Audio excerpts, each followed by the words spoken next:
Hora 23.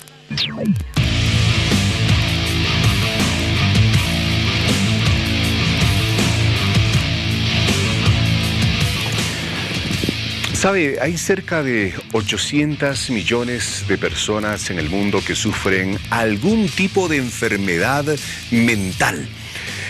Muchas de ellas sufren depresión, Alzheimer, y una infinidad de enfermedades de las que seguramente muchas de ustedes tienen para brindarnos algunos testimonios.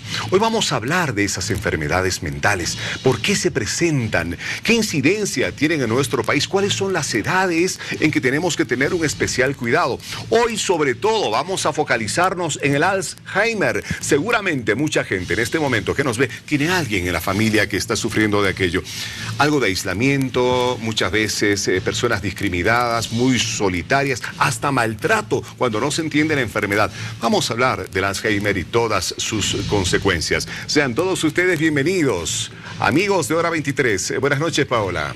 ¿Cómo estás, Víctor Hugo? Buenas noches, amigos. Bienvenidos a este programa de miércoles 13 de julio. Vamos a hablar de esta enfermedad que, como ya decías, Víctor Hugo, en muchos casos cuando la familia se ve incluso imposibilitada de poder ayudar y dar un tratamiento a sus familiares que tienen Alzheimer, incluso se produce lo que es la exclusión y el abandono de estos familiares, porque no sabemos qué tan costoso puede ser el tratamiento de Alzheimer. Hoy vamos a preguntar, por ejemplo, eso a nuestros expertos. ¿Será que es un tratamiento costoso?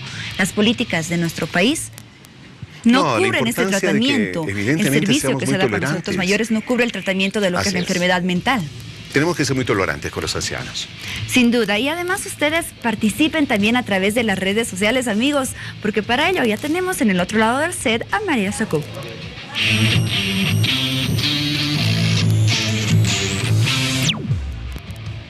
Bolivia, ¿qué tal? ¿Cómo están? Para mí un placer estar junto a ustedes una noche más en Hora 23.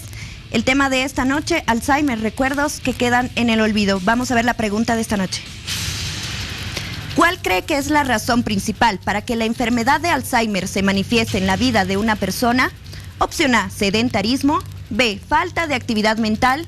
C, por la edad. O D, herencia.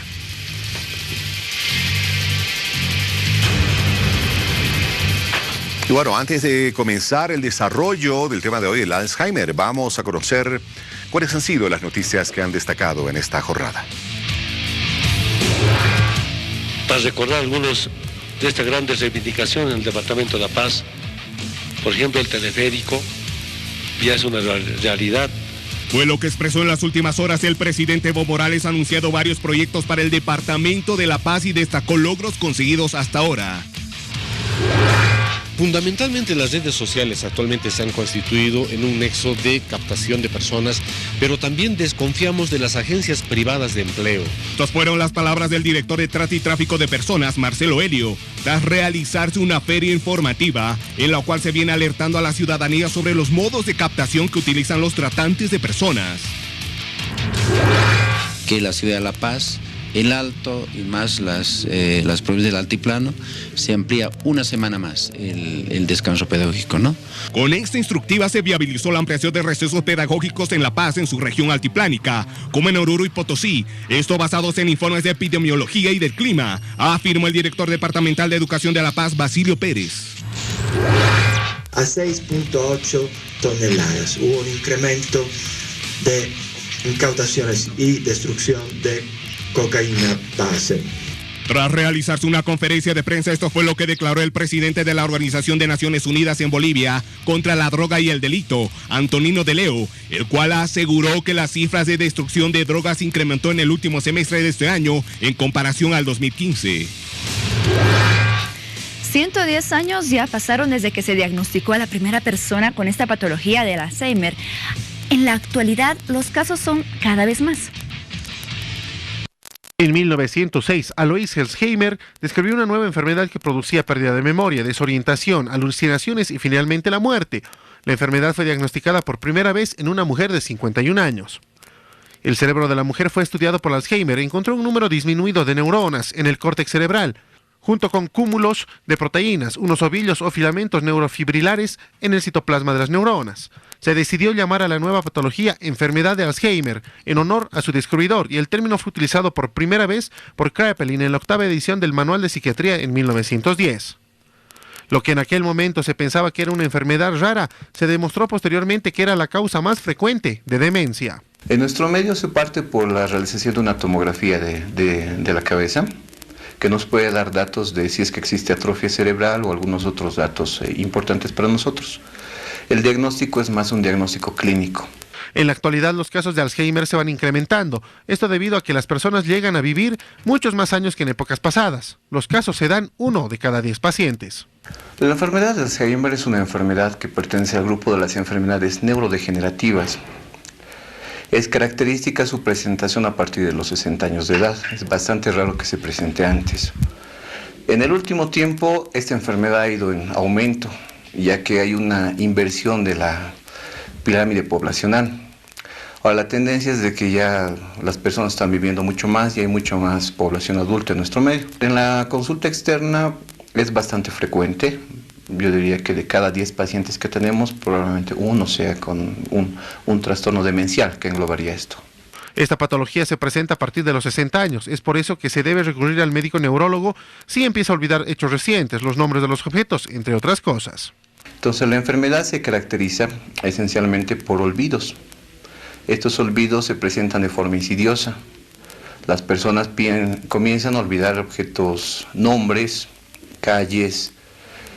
Posteriormente, cuando la enfermedad progresa, van olvidando cosas de la vida diaria, como cómo vestirse, cómo asearse, y esencialmente eso. Después va a afectar a la vestimenta, afecta también a la vida diaria.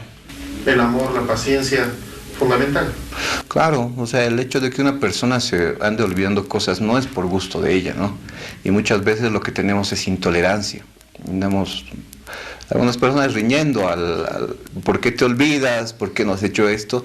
Y no entendemos que en el fondo no es porque ella quiera hacerlo, sino que tiene una enfermedad. Y esa enfermedad hay que tratarla. Recuerde, la mejor medicina es amor y cuidados. Y si no funciona, aumente la dosis. Amor y cuidados cuando nuestros ancianitos ya están con este problema del Alzheimer, pero hay formas también de evitarlo y de prevenirlo, que es de lo que vamos a hablar también esta noche. Una sana alimentación, hacer ejercicio, tener la mente siempre lúcida. Bueno, hay muchas cosas que pueden ayudarnos a que cuando lleguemos a esa edad crítica de los 65 para arriba, en que somos altamente vulnerables a este tipo de enfermedades, pues lleguemos preparados. Hoy vamos a hablar de esto y todo lo referido con el Alzheimer, junto con los invitados que tenemos esta noche, que ya paso a presentárselos. A mi lado, la doctora Darina Muñoz, es psicóloga, neuróloga del Centro Neurológico de Estimulación y Rehabilitación Neurocognitiva Mente Activa. ¿Lo dije bien, Darina? Sí. Dari. Perfecto, muy bien. Bienvenida, Darina, qué gusto. Un gusto igualmente. Y claro, no es la primera vez que nos visita Josué Velode, psiquiatra reconocidísimo en la ciudad de La Paz. Josué, qué gusto tenerte en Hora 23. Buenas noches. Buenas noches, gracias. Un placer estar nuevamente en el programa y bueno, pues poder hablar de otro tema tan interesante y tan común también, ¿no? Que es el tema de la demencia por enfermedad de Alzheimer. Que bueno, vamos a tener la oportunidad de aclarar algunos conceptos y sobre todo dar a conocer a la población de qué se trata esta enfermedad y de esa forma poderla atender de la mejor manera. Porque mucha gente puede tener en este momento en casa alguna persona afectada por ello, pero no sabe exactamente de qué se trata, porque no tenemos lastimosamente en el país el hábito de visitar al médico cuando sospechamos que algo está mal en nuestra salud. Y tampoco el hábito de a veces buscar la información, ¿no? Para poder definir o tener algunos conceptos básicos de ciertas enfermedades como el Alzheimer. Para ello tenemos el siguiente cuadro para que podamos ya tener algunos conceptos de esta enfermedad. A ver, el Alzheimer es una enfermedad cerebral que causa problemas con la memoria, la forma de pensar, el carácter, incluso la manera de comportarse. Esta enfermedad no es una forma normal del envejecimiento para los que piensan que es una forma normal, que todas las personas de tercera edad tienen que experimentar Alzheimer. No es así. Es una enfermedad y es la más común de las demencias, de los distintos tipos de demencias. No, así es, sin duda, y los índices en el mundo son definitivamente inquietantes. Son cerca de 45 millones de personas de las 800 millones de personas que sufren de enfermedades mentales, algún tipo de enfermedades mentales en el mundo, son 45 las que en este momento están sufriendo Alzheimer. A ver, pérdida de memoria, nos decía muy bien Paola en el cuadro, las habilidades de lenguaje, la percepción de tiempo, de espacio, todo esto hace a los síntomas del Alzheimer. Bueno, sí, en realidad son síntomas más comunes para lo que son los tipos de demencia. Estaríamos hablando que desde el punto de vista de la psiquiatría, la enfermedad se llama demencia tipo Alzheimer o demencia por enfermedad de Alzheimer. ¿Esto a qué se refiere? En realidad la enfermedad de Alzheimer es una degeneración cerebral, ¿no? Que para hacer el diagnóstico tendríamos que hacer una biopsia cerebral para ver qué es una enfermedad de Alzheimer. Y esto va a derivar, o la consecuencia va a ser un tipo de demencia. Demencia ya hace referencia a todos los síntomas que se mencionaba hace un momento. Pérdida de la memoria, habilidades sociales, habilidades manuales, psicomotricidad, cambios conductuales y demás, ¿no? En cuanto a lo que son las demencias, hay distintos tipos y distintas causas. Dentro de la primera, efectivamente, es la demencia por enfermedad de Alzheimer. Y después viene la demencia vascular, que es secundaria a accidentes cerebrales, es decir, derrames cerebrales, hemorragias o infartos, insuficiencia vascular, etc.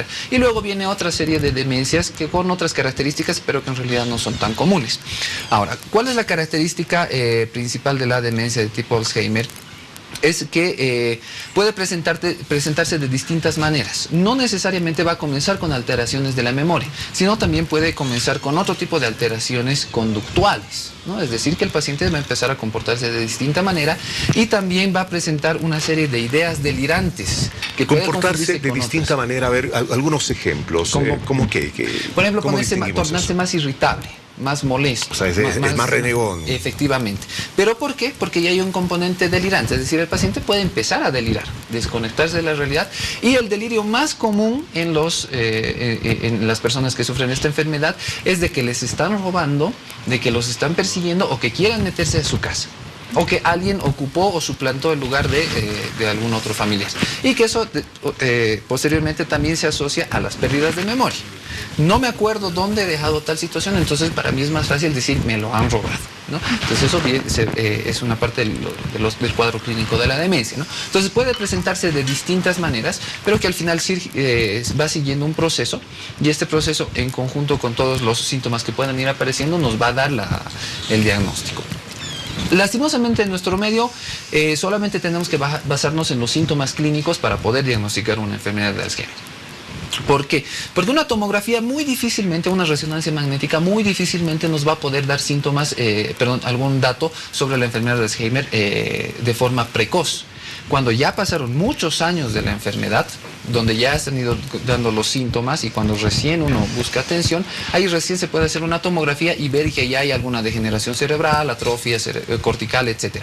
Pero en principio no hay ningún dato o algún examen complementario que nos pueda hablar de eso. Sí hay pruebas de neuropsicología que acá Darina nos va a poder explicar mejor, que sí nos van a dar ya indicios, porque es tan sutil que se va alterando lo que puede ser atención, memoria, psicomotricidad, etcétera, que vamos a poder observarlos en precisamente las pruebas que realizan los psicólogos, ¿no?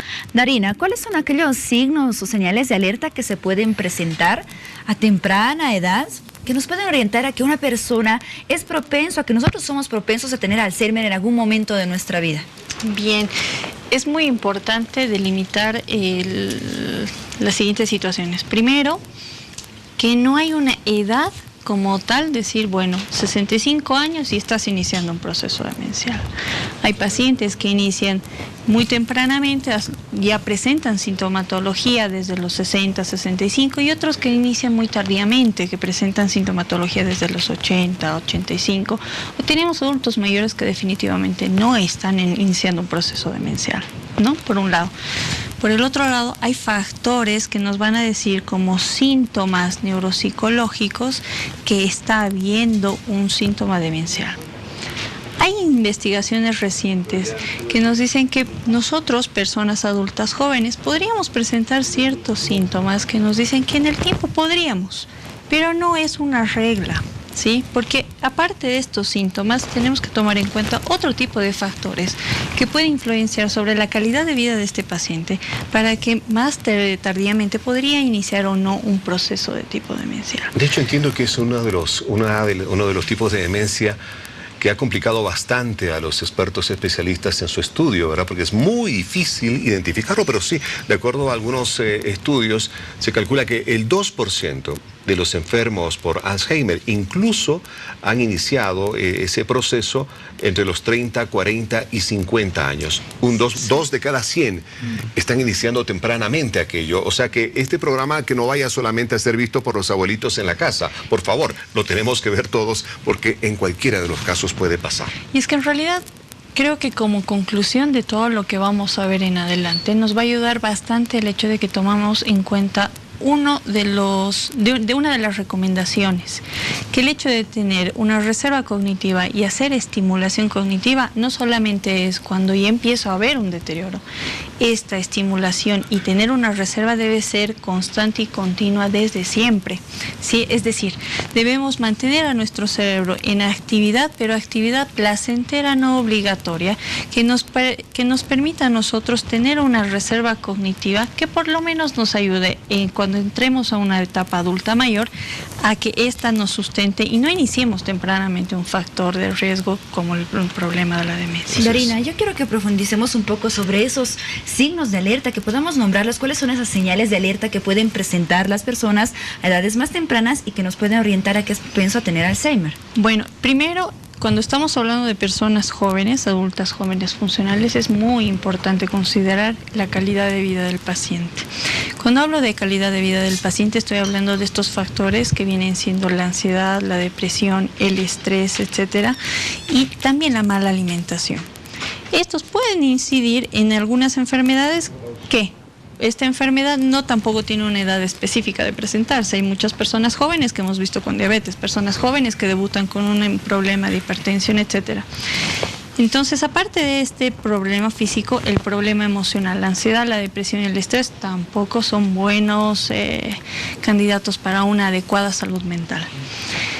Si tenemos en cuenta que todos estos factores tenemos sobre una persona adulta joven, pues obviamente vamos a ver un decaimiento sobre las funciones cognitivas. Las funciones cognitivas van a ser la memoria, el lenguaje, los movimientos, la capacidad de reconocer, ¿sí? Entonces empezamos a ver personas jóvenes que no pueden recordar qué es lo que tenían que hacer en su trabajo, si tenían una reunión esta mañana, si habían pagado las cuentas de la casa, o empiezan a tener con mucha más frecuencia y mucha más notoriedad el problema del fenómeno de la punta de la lengua a la palabra, ¿no? Entonces, como que, a ver, pásame y no me acuerdo, ¿no? Y esto empieza a hacerse mucho más notorio de manera mucho más seguida. Esto es normal en las personas jóvenes, pero no con una frecuencia abismal. ¿Sí?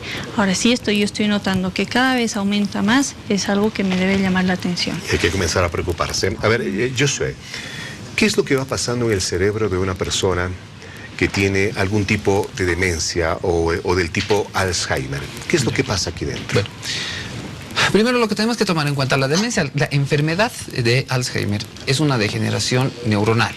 ¿Qué es lo que sucede? Para hacerlo más práctico y más comprensible también para el público. Tenemos dos neuronas, ¿verdad? Que se conectan una con la otra a través de una serie de químicos que son los llamados neurotransmisores.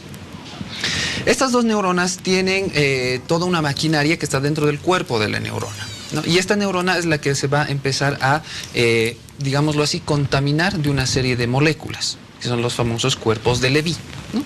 Que son unas moléculas que van a empezar a invadir todo lo que es esta maquinaria de generación de neurotransmisores, de toda la estructura neuronal, y esa invasión de cuerpos de moléculas son lo que va a ir deteriorando y al final generando la degeneración, van a producir la degeneración neuronal, que al final va a producir la muerte neuronal. Es por eso que el diagnóstico de una enfermedad de Alzheimer se hace mediante una biopsia cerebral. Es decir, no podríamos nosotros ver de otra manera. Como les decía, una imagen, una tomografía no nos va a mostrar esto, ¿no? Entonces, es lo que sucede específicamente en el caso de la enfermedad de Alzheimer. Otro tipo de demencia que también es común en las enfermedades vasculares es que se van produciendo microinfartos. Es decir, pequeñas áreas del cerebro que se quedan sin oxígeno, ¿no? Por una falta de irrigación cerebral. Entonces, van produciendo pequeños infartos, y son esas áreas las que al final hacen una sumatoria y ya pierde la función cerebral en ese caso, ¿no? Ahora, lo que mencionaba Darina también es importante, el tema de la ansiedad y de la depresión. La ansiedad y la depresión no es una condición psicológica neta y pura. Tiene un componente orgánico muy fuerte, muy importante, sobre todo una alteración en cuanto a todo el juego hormonal. Existe una hormona que se genera en las glándulas suprarrenales, es decir, que están encima de los riñones, que se llama el cortisol. Y esta hormona es la llamada hormona del estrés o la hormona de la ansiedad. ¿Por qué? Porque en el momento que uno presenta un estado de ansiedad, ese cortisol aumenta la concentración en la sangre. ¿Por qué?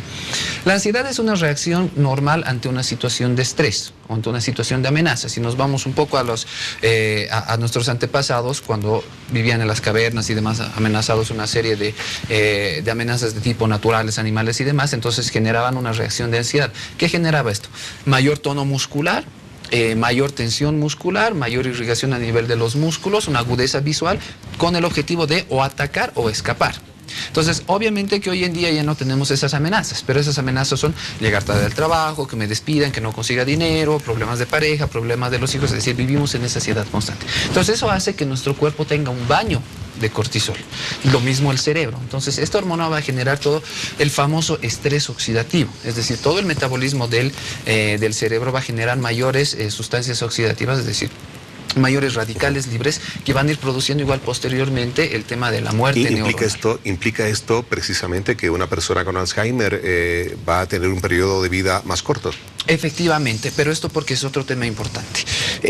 La calidad de vida de los pacientes con Alzheimer o con cualquier otro tipo de demencia va deteriorando en la medida de que van perdiendo las facultades mentales, motrices y demás. Es como que de pronto la persona con Alzheimer empieza a involucionar y cada vez se hace más dependiente, al igual que un niño. Todos los procesos cognitivos, los procesos motores, la dependencia, el aseo, la vestimenta, van disminuyendo, ¿no? Y eso es lo que genera sobre todo la disminución en la calidad de vida. Ahora, ¿cuál es la importancia de la atención desde la parte de medicina? El tema es... Y al final, ¿quién es el especialista de medicina que se hace cargo? Eso hace 2 o 3 años hubo un congreso conjunto entre neurología y psiquiatría en la ciudad de Santa Cruz, ¿no? Entonces los neurólogos planteaban todo un panorama bastante amplio de cuáles eran los avances para el tema de los diagnósticos, ¿no? Entonces acá un servidor que no es... que no se queda callado, bueno, de pronto dice, pues, aparte de un diagnóstico excelente, ¿qué más nos ofrece neurología, ¿no?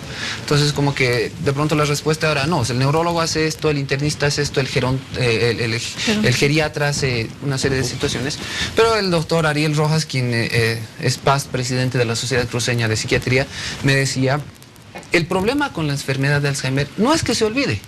El problema es las alteraciones conductuales del comportamiento y la personalidad que tiene este paciente. Entonces, ¿quién es el entrenado en psicopatología?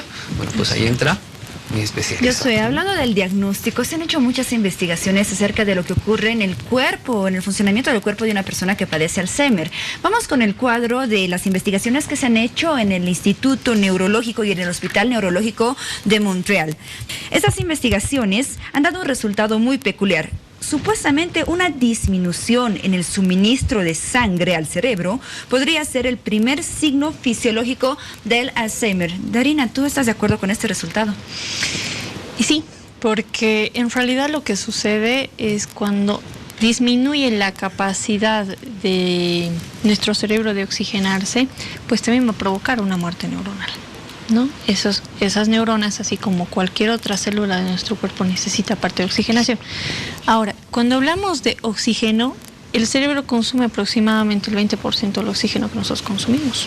O sea, estamos hablando de que hay un alto porcentaje de consumo del cerebro. Si vamos, nuevamente hacemos unas analogías, pues el cerebro se convierte en el jefe. Porque sin cerebro no te mueves, sin cerebro no hablas, sin cerebro no vas al baño, sin cerebro no comes, sin cerebro no quieres algo o rechazas algo. Entonces, pues obviamente sí va a necesitar bastante energía y bastante oxigenación. El quitarle un proceso de oxigenación a este cerebro me va a provocar muerte neuronal. Si me va a provocar muerte neuronal, en el tiempo me va a provocar este tipo de secuelas. Hay algo que definitivamente nos queda claro. Una persona que ya tiene algún tipo de demencia y avanzada cuando se trata, por ejemplo, del Alzheimer, definitivamente en casa es una persona que requiere de una atención absolutamente dedicada. Y en la casa habitualmente es una persona la que se dedica a ese tipo de atención. Pero en muchas familias no se sabe exactamente qué tiene la persona. Hablábamos de aislamiento, hablábamos de algún grado de maltrato, hablábamos de algún grado de soledad. ¿Cómo en la familia debemos de tratar a una persona que tiene algún grado de demencia? Un ancianito que ya ni se acuerda que es su hijo, o que los nietos, o que dónde vive, que no puede salir de la casa porque se va a perder. La persona que va a cuidar a ese ancianito tendrá que tener también algún grado de especialidad o de orientación de parte de un profesional para que sepa qué tiene que hacer y en qué momentos hacerlo. Por supuesto que sí. Es como lo venía yo comentando desde varios programas en cuanto a todo lo que son las patologías que hacen a lo que es la mente, ¿no? No es posible un trabajo individual. Es decir, el psiquiatra no va a poder trabajar solo con esto. Necesita del equipo multidisciplinario, ¿no? Del psicólogo, o en este caso excelente un neuropsicólogo, y de trabajo social obviamente también. Y el abordaje no es solamente al paciente con Alzheimer, sino a todo el entorno familiar. ¿Por qué? Porque el entorno familiar o el cuidador principal, porque generalmente es uno solo, como bien lo mencionabas, Víctor Hugo, va a desarrollar lo que se llama el síndrome del cuidador. Y que eso tiene que ver con cuadros o de depresión o de ansiedad o cualquier otra situación, ¿no? Algún otro cuadro emocional que va a presentar este paciente. Por lo tanto, el abordaje y la atención médica no es solamente al paciente con Alzheimer, es también a la familia y sobre todo al cuidador principal, ¿no? ¿Por qué decía que el trabajo tiene que ser multidisciplinario? Porque mientras el psiquiatra está tratando de modular un poco estas alteraciones conductuales que tiene el paciente en base a fármacos y una serie de situaciones, el psicólogo también tiene que poder ir a atender al abordaje sobre la familia, sobre el cuidador principalmente, y estar al pendiente de que en algún momento el cuidador no vaya a presentar algún síntoma muy evidente de un trastorno depresivo o un trastorno de ansiedad. Entonces ahí el tratamiento farmacológico incluso se extiende hacia la familia, ¿no? Y lo recomendable es de que no sea una persona quien cuide, que por lo menos sea mínimamente dos para una alternancia en el cuidado. Tú una semana y una semana, tú una semana y una semana. Además hay que trabajar mucho en el tema de la familia por el tema de que no se tome esto como algo personal, porque yo me imagino, bueno, por el momento he tenido la suerte de no tener un familiar con esta enfermedad, pero yo me imagino que debe ser muy duro para un hijo que de pronto el papá le diga, ¿tú quién eres? No, o la mamá le diga, ¿qué quieres aquí? Vos sos el ladrón. O bueno, una serie de confabulaciones que se presentan en el momento. O de pronto hay una serie de reclamos. Tú me quieres matar, me quieres abandonar, me quieres dejar, porque como lo digo, es un retroceso del paciente terriblemente, ¿no? Entonces el familiar tiene que estar muy consciente, y no solamente racionalmente, porque uno lo entiende pero no lo siente, muy consciente racionalmente y emotivamente de que esto no es algo personal, no es que el papá, la mamá lo dejaron de querer, sino, y es algo que generalmente yo trato de decir a la familia, o sea, no lo tome como algo personal, haga de cuenta de que no es su papá el que le está diciendo esto, no es su mamá, sino la enfermedad la que está haciéndolo actuar a su papá de esa manera. Y entonces, es un llamado como de auxilio. A ver, evidentemente esa persona en su más absoluta soledad está haciendo un llamado a través de no te conozco, no eres mi hijo, ámeme más. Exacto. Darle más amor, eso tiene un nombre también, se llama la paradoja afectiva. Eso, es decir, bueno, al que más quiero es al que más ataco. Muy bien, en unos momentos vamos a hablar más de aquello. Hagamos una pequeña pausa y a retornar yo les sugiero que podamos hablar de la frecuencia con la cual se presenta el Alzheimer en nuestro medio, y tenemos también algunos cuadros para orientarnos acerca de la frecuencia de esta enfermedad en el mundo entero. Antes, con las redes sociales. Para los que recién se están uniendo al programa, vamos a ver una vez más la pregunta de la encuesta. ¿Cuál cree que es la razón principal para que la enfermedad de Alzheimer se manifieste en la vida de una persona? A, sedentarismo; B, falta de actividad mental; C, por la edad; o D, herencia.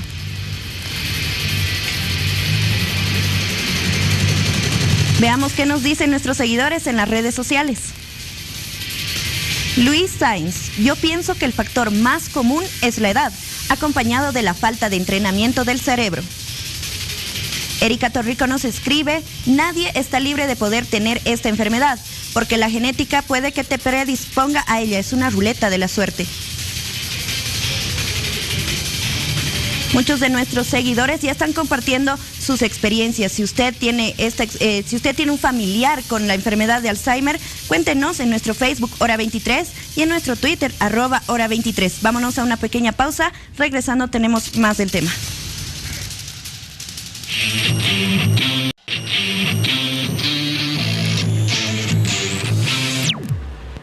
Cristina Spa, pensando en tu rostro y tu piel, por el mes de la paz, te ofrece todos los tratamientos faciales a mitad de precio. Hidratación facial, limpieza facial, peeling químico y microdermoabrasión. Del 1 al 31 de julio en todas nuestras sucursales. Haz tu reserva. Cristina Spa, profesionales a tu servicio.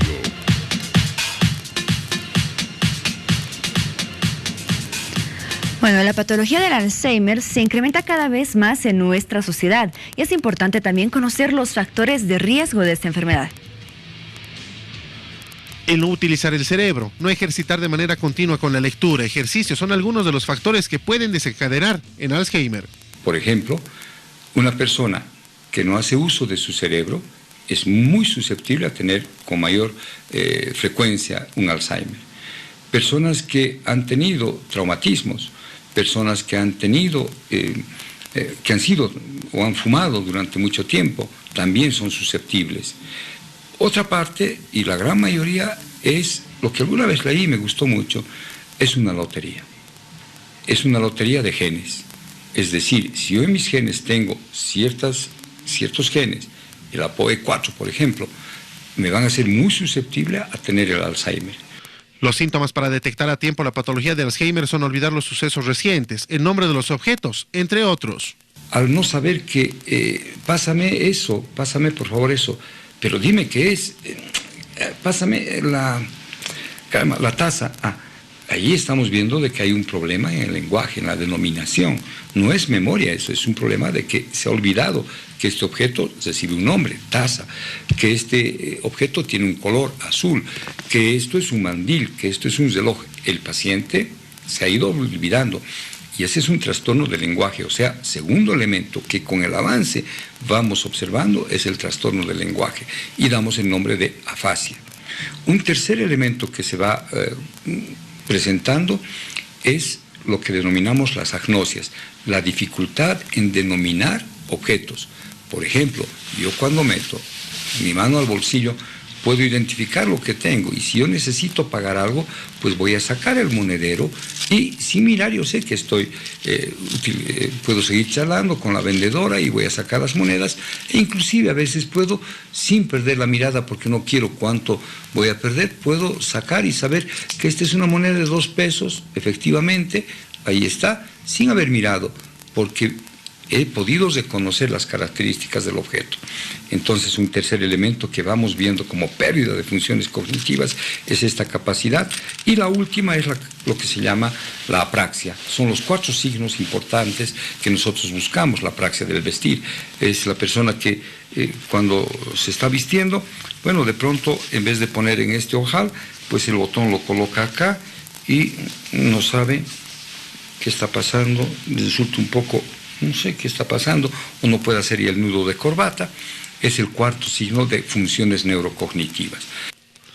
El amor, paciencia y la compañía son factores determinantes al momento del tratamiento del paciente, ya que las muestras de afecto harán más llevadera esta enfermedad, que no tiene cura. En la solapa del saco, me llamo Felipe Pérez, mi dirección es tal, comuníquese con tal. Listo, comuníquese. Entonces, ya la persona se ha perdido, irá a alguien, les reconocerá y dirán, le llaman, ya pueden llevarlo, ¿no? Pero eso es en casos extremos. Si ya comienza a presentar ese problema, en lo posible debemos darle a la persona compañía. No decirle, bueno, tú te pierdes, ahora no sales. No, vamos papá, voy a invertir mi tiempo. Tú invertiste cuando fui niño, ahora voy a invertir contigo. Vamos, te acompaño. ¿Dónde quieres ir? ¿Quieres ir al banco? Vamos, papá. ¿Quieres ir a cobrar tu sueldo? Te acompaño. Recuerde, el Alzheimer golpea el cerebro del enfermo. No deje que golpee el corazón de los familiares. No, qué mensaje más lindo, ¿no? Definitivamente, nuestros padres nos han dado toda su vida y ya cuando abuelitos requieren que nosotros seamos los suyos, porque han vuelto a ser niños y definitivamente tenemos que darles toda la atención y más aún cuando ellos en su más absoluta soledad, producto de esta enfermedad como es el Alzheimer, no reconocen ni al hijo ni a los sobrinos, no saben ni dónde están. Es cuando más atención tenemos que darles. Y claro, qué bonito sería, papá, tú no me recuerdas, ok, pero sabes, yo te voy a contar una historia que estuvimos juntos de niños, ¿no es cierto? Y claro, contarle al abuelito que tiene el Alzheimer, mira, tú me agarrabas en tu brazo, que esto, que lo otro, bueno, no entenderá quizá muchas de las cosas que le dice, pero hay amor en ello y ese amor definitivamente puede darles una enorme calidad de vida en aquellos momentos más tristes que para ellos ya son el desenlace rumbo al ocaso de su existencia. A ver, hablaba en la nota el médico que no hay cura. Dice, no hay cura para el Alzheimer. Pero yo me encontré con esta pepita, no sé, ustedes me lo van a confirmar. Un artículo que fue publicado por la agencia de noticias EFE de España, que dice, el Solanezumab y Aducanumab son dos prometedores medicamentos para combatir esta enfermedad que sigue sin tener cura. Estas proteínas frenan los primeros síntomas. Serán pasos, a ver, voy contigo primero, Darina, serán pasos como para encontrar esa cura milagrosa que finalmente termine con este daño a las familias, porque no solamente a las personas, a las familias. Sí, como decía también el doctor Bellot, el síndrome al cuidador es un golpe muy duro para la familia, puesto que estamos jugando ahí con sentimientos, ¿no? Entonces, la familia desesperadamente siempre va a buscar que haya una solución que se pueda revertir. Hasta el momento es una enfermedad que no se revierte. ¿Escuchaste tú de estos dos medicamentos? Sí, hemos visto bastantes artículos y demás, se revisan.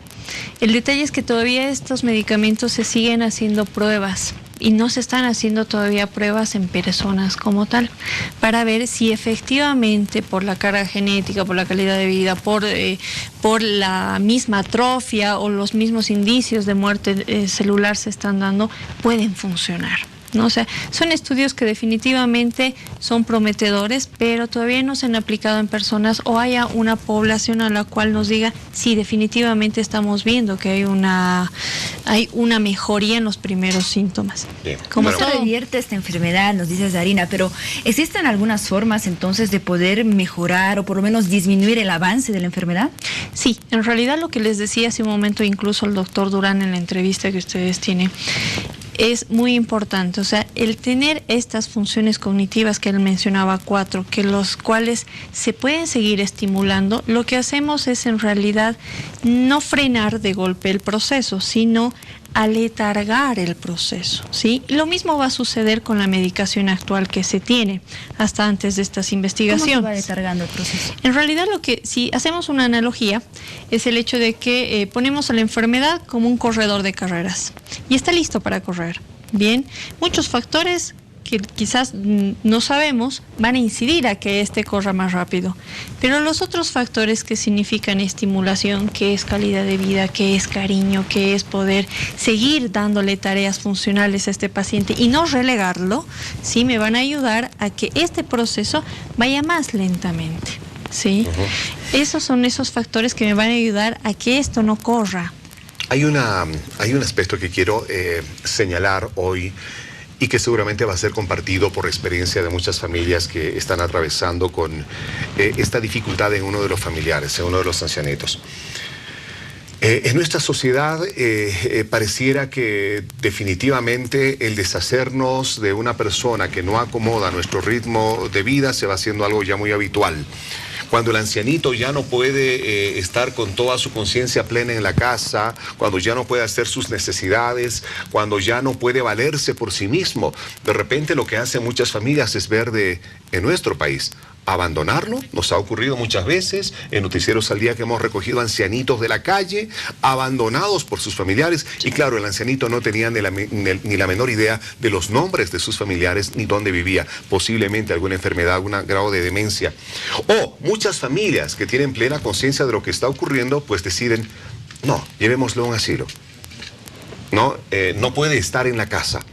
¿Será esa la decisión correcta? Llevar a una persona con algún grado de demencia, Alzheimer en este caso, demencia del tipo de Alzheimer, a un asilo de ancianos. ¿Cómo le irá a esa persona en un asilo de ancianos?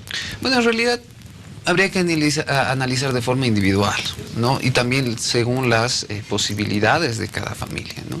Si de pronto vamos a hablar de una familia que tiene todas las posibilidades de tenerlo en casa y que las condiciones laborales permiten pasar más tiempo con el anciano, obviamente que no es recomendable desde ningún punto de vista. Pero si vamos a hablar de una madre soltera que tiene 3 hijos, que tiene que trabajar sola, pero además tiene que cuidar a la mamá, ya es una situación distinta, ¿no? Entonces, juzgar a esta señora por llevar a su mamá a un asilo, entraríamos incluso en el tema de ser hasta arbitrarios, ¿no? Es decir, la estamos juzgando sin conocer su realidad. Entonces, todo depende de la situación y del contexto. Pero si nos vamos ya netamente a lo que significa el impacto para el anciano, tomemos en cuenta de que sus funciones cognitivas son las que se están deteriorando, pero las capacidades afectivas de repente no. Porque obviamente que un niño, un bebé, hasta los 4 o 5 años que de pronto ya tiene mejor desarrollado el lenguaje, se guía simplemente por expresiones no verbales de afecto. Las caricias, el cargar, una mirada, una sonrisa o incluso hasta una cara de enfado, el niño lo reconoce, ¿no? Esto yo lo digo tal vez porque mi hija tiene apenas 9 meses y entonces interpreta la reacción es decir, la expresión del rostro de mi esposa o incluso el mío. Entonces como que ya se da cuenta, ¿no? Entonces en un paciente que está en ese proceso de retroceso, de volver a convertirse en un niño, también se va a dar cuenta. Entonces de pronto está dentro de la casa, pero nota el desagrado, el desazón, la molestia, la irritabilidad, la ansiedad de la persona que la está cuidando. Vamos con el cuadro 3. El Alzheimer en el mundo. Esta enfermedad hasta el año 2010 ha afectado aproximadamente a 35.6 millones de personas, en su mayoría adultos mayores. De acuerdo a la Organización Mundial de la Salud, esta cifra se duplica cada 20 años y se estima que para el 2030 existan 67.5 millones de personas con esta dolencia. ¿Cómo es el Alzheimer en Latinoamérica? ¿Cómo están las cifras? En América Latina se calcula que alrededor del 8.5% de las personas padece esta enfermedad. En la zona andina, hasta el 2010, existe 5.6% de personas que sufren de este mal. Y se calcula que dentro de 20 años, este porcentaje se incrementará hasta un 136% debido a una serie de factores. ¿Cuál es la frecuencia de esta enfermedad, las cifras que tenemos en nuestro medio, acá en nuestro país? Bueno, en realidad, cifras dentro de nuestro país concretas como tal no tenemos. ¿Por qué? Porque esa es una gran falencia que tenemos desde el punto de vista del área científica. No hacemos estudios sobre epidemiología o sobre prevalencia e incidencia. No tenemos eso. Si alguien hace algún estudio, de pronto lo hace como forma de que sea su trabajo de tesis y eso se queda archivado ahí en la biblioteca de las universidades.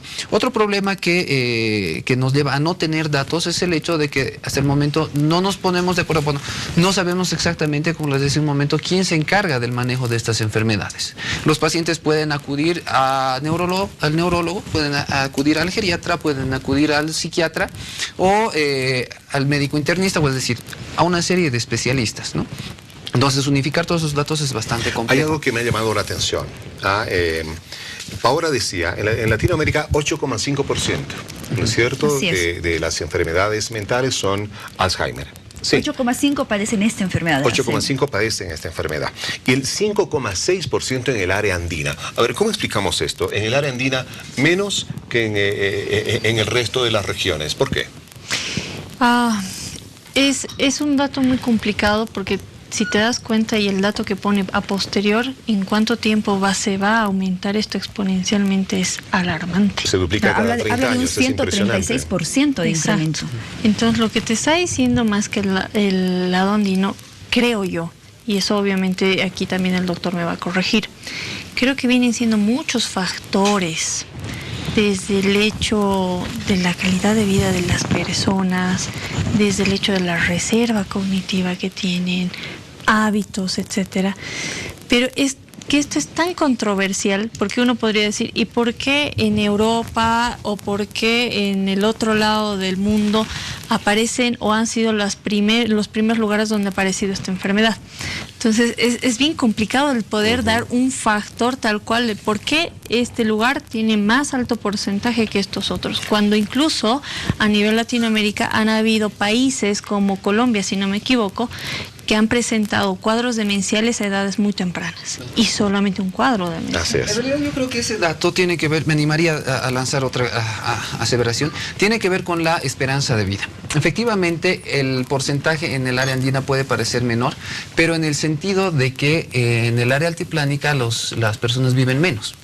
Entonces es como que tienen menos tiempo, es decir, menos oportunidad. No pueden apostar mucho más tiempo a las estadísticas. Efectivamente. Se mueren antes. En realidad mueren antes de presentar una enfermedad de Alzheimer. Bueno, ¿Y por qué el número sentido. se va a duplicar? ¿Por qué? Porque la esperanza de vida a nivel mundial se está alargando. Es decir, cada vez tenemos población más longeva. Entonces, el hecho de que la población sea más longeva, de que viva más años, aumenta la probabilidad de desarrollar. Justamente a lo que hablas del desconocimiento que se tiene de esta enfermedad, yo tengo un testimonio que me gustaría leérselos en este momento. De lo poco que se conoce acerca del Alzheimer y de lo que las familias en muchos casos no saben qué es lo que está ocurriendo con su familiar enfermo. Mira, dice, mi esposo se olvidó de nosotros, no sabía ni quién era.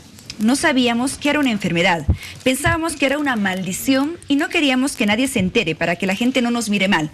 Después de 2 años de sufrir, falleció. Así afirma María, de 68 años, que es una persona que vive en el municipio rural de Batallas. Ella nos habla cómo su familia incluso pensaba que esto era una maldición, no tenía el más mínimo conocimiento de que era una enfermedad. Mira, yo te voy a dar 2 anécdotas así muy cortas. Hemos trabajado con la Asociación de Alzheimer Bolivia, que ha estado a cargo con el licenciado Gustavo Cardoso. Hemos tenido a nivel rural una de estas aseveraciones. Lamentablemente piensan que son personas poseídas, que han sido maldecidas, etcétera, porque estas personas, al tener un problema en el avance de la enfermedad como tal, al no poder reconocer su familia, al no poder reconocer dónde viven, etcétera, han tenido confusiones de entrarse a otra casa y pensar los demás pobladores que eran ladrones. Entonces los han golpeado, los han amedrentado, etcétera. Incluso acusaron a la familia que si no lo hacen ni luchar, pues les van a quitar las propiedades. No, o sea, ha habido una gran controversia ante el desconocimiento de esto a nivel rural. Y un grado de ignorancia es bastante alto, sí. Porque lastimosamente, y lo hemos señalado al inicio del programa, la gente no tiene el hábito de consultar al especialista cuando advierte que algún problema está pasando. Y las cifras no solamente preocupan en Bolivia. Miren ustedes esto. Según datos estadísticos de la Organización Mundial de la Salud, entre el 70 y el 85% de individuos que padecen algunos desórdenes mentales severos, algunas de las demencias que hemos analizado acá, no tienen tratamiento en los países en vías de desarrollo. Estamos hablando de que casi 8 de cada 10 no están siendo tratados como debe ser. Pero en los países ricos tampoco reciben atención entre el 35 y 50% de estas personas con algún grado de afección mental. O sea, 8 de cada 10 no han sido vistos por un especialista, y mucho menos obviamente en el área rural, donde lo asocian a la brujería, que la maldición, que hay que lucharlo, que esto, que el otro. Son cifras terribles. Efectivamente. Bueno, lo que sucede es que el estigma de la enfermedad mental está todavía muy presente en nuestro medio, ¿no? Bien lo mencionaba Darina, el tema de que la gente en nuestro medio, sobre todo en el área rural, y no, incluso en el área urbana también, siguen atribuyéndolo esto a un componente místico, mágico, de brujerías y demás, siendo que, bueno, pues nuestra cultura está tan enraizada en esto de posesiones, demonios, caricari, bueno, y una serie de cosas, entonces se le atribuye este tipo de situaciones. Ahora, el tema de que no reciben atención también tiene que ver mucho con la evolución que ha tenido la especialidad de psiquiatría, yo hablo desde el punto de vista de psiquiatría. En el año 1990 ya se hace una reunión en Caracas, Venezuela, de todos los entidades de salud de los distintos países y se saca un documento que es la Declaración de Caracas, la cual indica de que la desmanicomialización de la psiquiatría, es decir, los pacientes ya no son atendidos en hospitales psiquiátricos, es decir, los hospitales psiquiátricos tienen que cerrarse y la atención de psiquiatría tiene que darse en todos los hospitales generales, que se tiene que adecuar y se tiene que adaptar. Sin embargo, nosotros, bueno, desde la parte que yo trabajo en el área en el Hospital San Juan de Dios, todavía vemos gente que tiene la intención de abandonar a sus pacientes y dejar que el hospital los cuide, ¿no? Entonces allí es igual una cierta, no pelea, pero cierta controversia entre lo que de pronto demanda la orden hospitalaria de que, bueno, pues atendamos a todos y nosotros tenemos que hacernos cargo, hagámoslo, y desde la otra visión de la parte médica que indica, no, o sea, este paciente tiene que rehabilitarse y tiene que reincorporarse a la sociedad. Pero de ahí a que tengamos los medios suficientes, haya la cultura de las mismas personas o incluso tengamos el apoyo de las entidades o de las políticas públicas, para esto es un tema bastante complejo. No, sin duda, yo creo que es un tema de Estado, definitivamente se tiene que ver esto a futuro, con estas estadísticas que hemos mencionado, que se duplica cada 30 años el tema de las enfermedades mentales. Definitivamente hay que hacer algo y dar todas las condiciones a los centros hospitalarios del país. Queremos agradecerles por haber estado presentes esta noche con nosotros, se nos ha acabado el tiempo. Darina Muñoz, psicóloga, neuropsicóloga. Darina, qué gusto tenerte acá en Hora 23. Y lo propio, Joshua Bellot, psiquiatra. Hasta otro momento, Joshua. Permítanme hacer esta aclaración más. Brevísimo, porque ya el productor nos quiere cortar la cabeza. Solamente, todos los pacientes mayores de 65 años tienen atención gratuita, es decir, no necesitan de recursos económicos. La ley integral de atenciones a personas vulnerables, que es la ley 475, indica en el que todos los hospitales públicos, estos pacientes tienen atención gratuita. Así que, ¿qué espera? Vaya, si tiene un familiar en casa con algún problema de estos, vaya, que la atención es gratuita después de los 65 años, no hay pretextos. Mariel, vamos contigo en las redes sociales y luego volvemos con el tercer bloque de Hora 23. Ya estamos llegando al final del segundo bloque y ¿qué le parece si le hago recuerdo una vez más la pregunta de la encuesta? ¿Cuál cree que es la razón principal para que la enfermedad de Alzheimer se manifieste en la vida de una persona? A, sedentarismo, B, falta de actividad mental, C, por la edad o D, herencia. Vámonos al último corte de la noche, que ya regresamos con los resultados de la encuesta.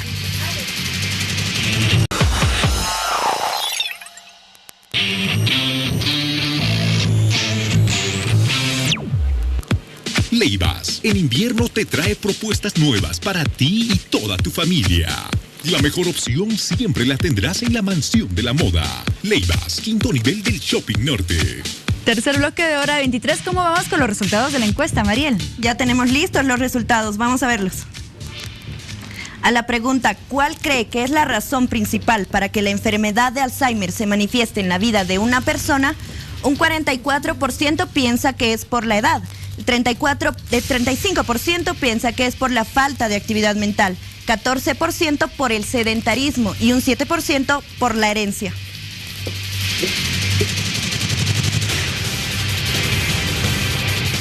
Bueno, queda claro, hay que preocuparse por las enfermedades mentales como esta del Alzheimer.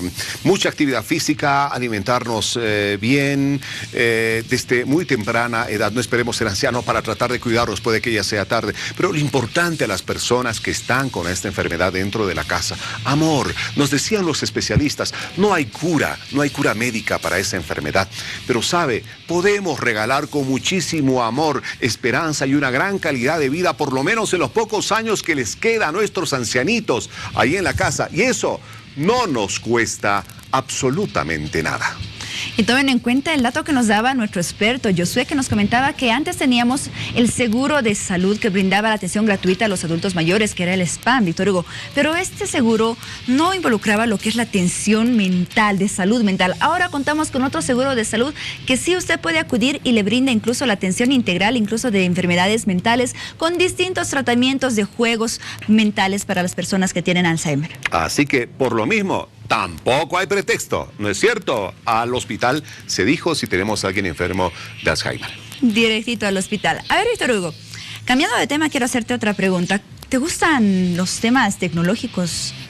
No, ¿Cómo vas con la tecnología? No, bastante Los hombres se bien. entienden muy bien con eso. Bastante bien, pero no precisamente para juguetear o cositas, sino para sacarle el máximo provecho, que para eso es buena la tecnología. El otro nos hace perder el tiempo. Y justamente en ello, queriendo sacar el máximo provecho, es que ahora tenemos un nuevo sector en el programa que va a estar presente todos los miércoles, Víctor Hugo. Se llama el sector de la tecnología de la hora. Y bueno, a cargo de este sector está María Sacup en el otro lado del set.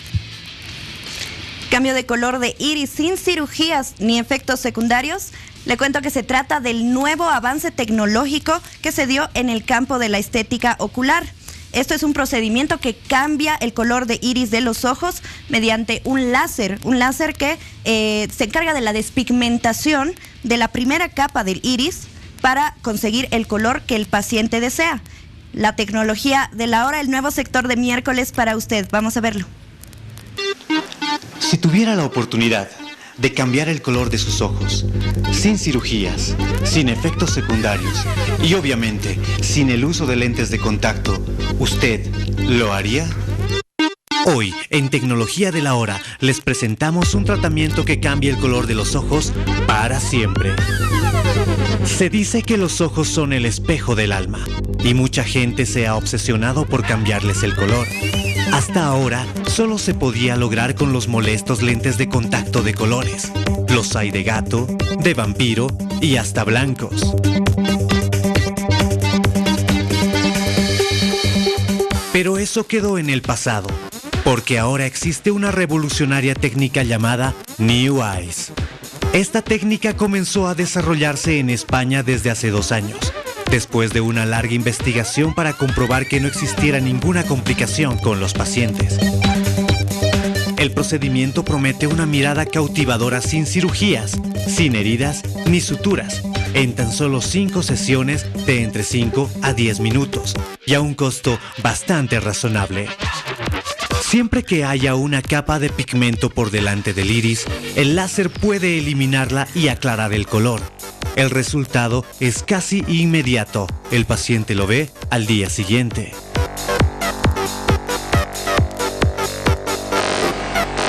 El doctor Edgar Tardío nos estará aclarando algunas dudas. Es lógico pensar que si despigmentamos este iris y quitamos la parte café, van a volar partículas en el segmento anterior de este pigmento y por gravedad van a ir cayendo en esta parte más inferior del ojo cuando estemos de pie. Por cuanto parte del canal de Schlemm, que es el drenaje para el humor acuoso, se va a ir tapando como cualquier canaleta cuando está llena de impurezas, lo cual genera rebalses. Y ese rebalse genera un aumento de presión y ese aumento de presión puede generar un glaucoma. Los beneficios de esta técnica no solo son estéticos, ya que también se puede corregir la heterocromía, que significa nacer con los ojos de diferente color, o también el nevus pigmentario, es decir, manchas que hacen que un mismo ojo tenga 2 colores diferentes. Con este láser también se puede tatuar los ojos de distintas formas y dar a su mirada un toque bastante original.